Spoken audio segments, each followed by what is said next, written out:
We have a tendency as human beings to look at one little dot, and if we don't know enough about the subject, we expand on that dot and create a whole reality. Where the truth is that you have to learn the subject, put it in context, and then you realize that a lot of the points are unvalid. I truly feel, and I'm not saying it a paraphrase or to be politically correct, I truly feel for the Palestinian people. I really think that they're living in terrible conditions. And like I said, you have to pinpoint at their leadership. It's important to understand when we see a bomb falling on an UNRWA, United Nations school, and we say, how dare the Israelis bomb it? It's important to understand very clearly that the method of the Hamas is fighting from within schools. It's fighting from within mosques. It's keeping ammunition and weapons in mosques. It's using ambulances as delivering weapons and even shooting missiles from within ambulances. It's using the United Nations schools for that purpose, exactly knowing this fact that the world will look at it very badly if they see the Israeli hitting one of those targets. And knowing that, they use it for that purpose.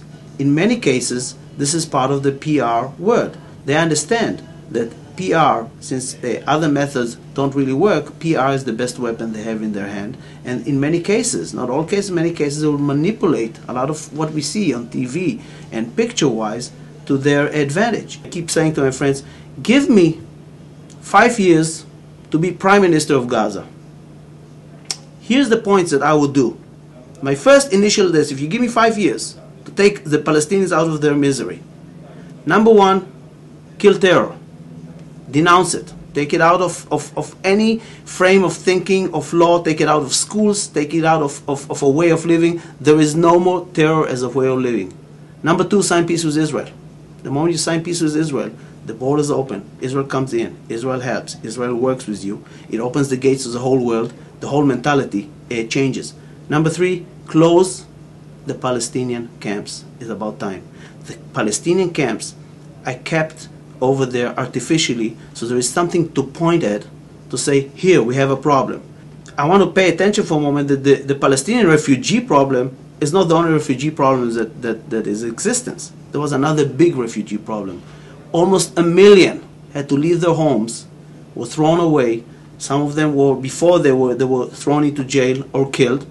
All their properties were confiscated and they had to leave.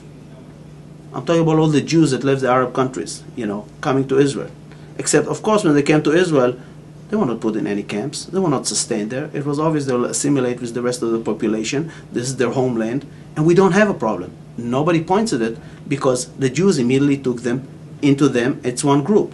Here, those camps are kept for years alive. So you can pinpoint and say, look how poor they are. And it's not that there is no money to take care of it. Arafat had in his banks in Europe $900 million, almost $1 billion that could be taken and put into the people. And this is what I would do. I would close the camps.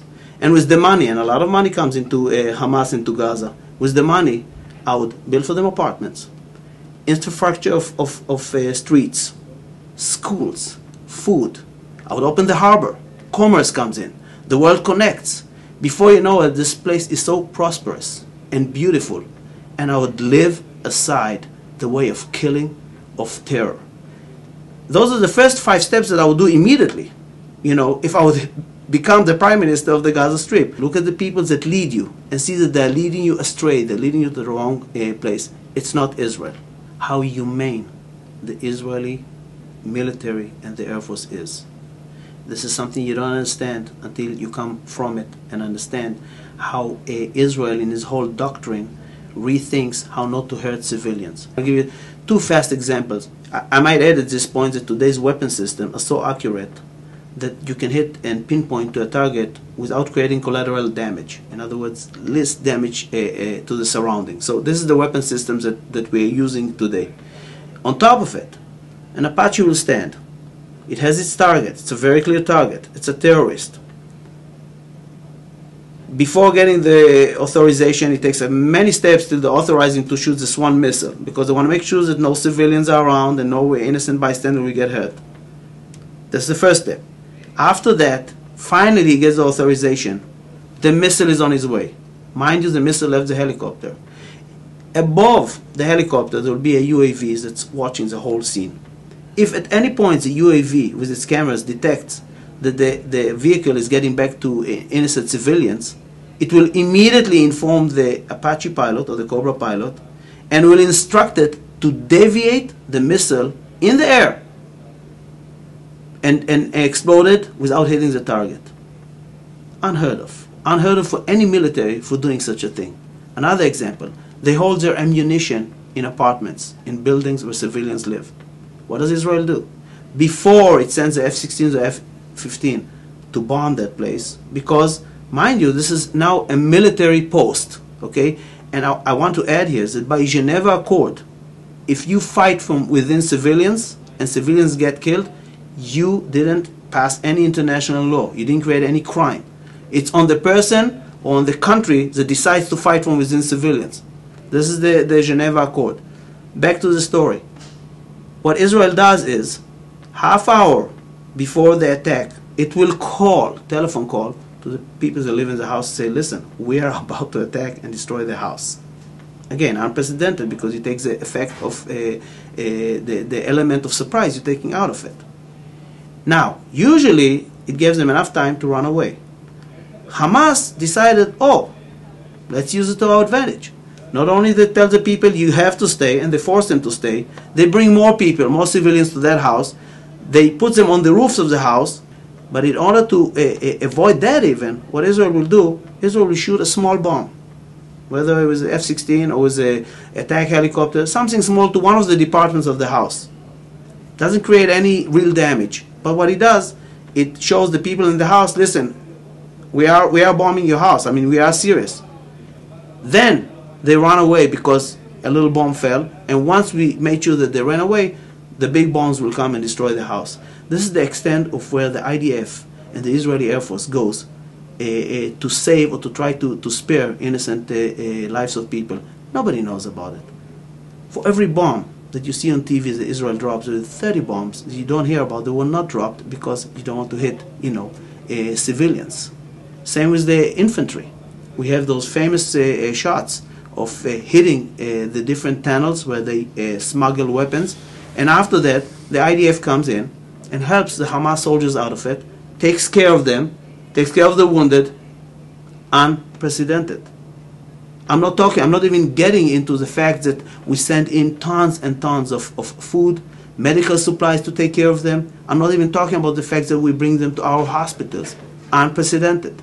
Although things are not mentioned enough to understand that the way Israel fights, you won't find any other nation in the world fighting that way. I'm not even getting in the way of Hamas, which is totally not their way.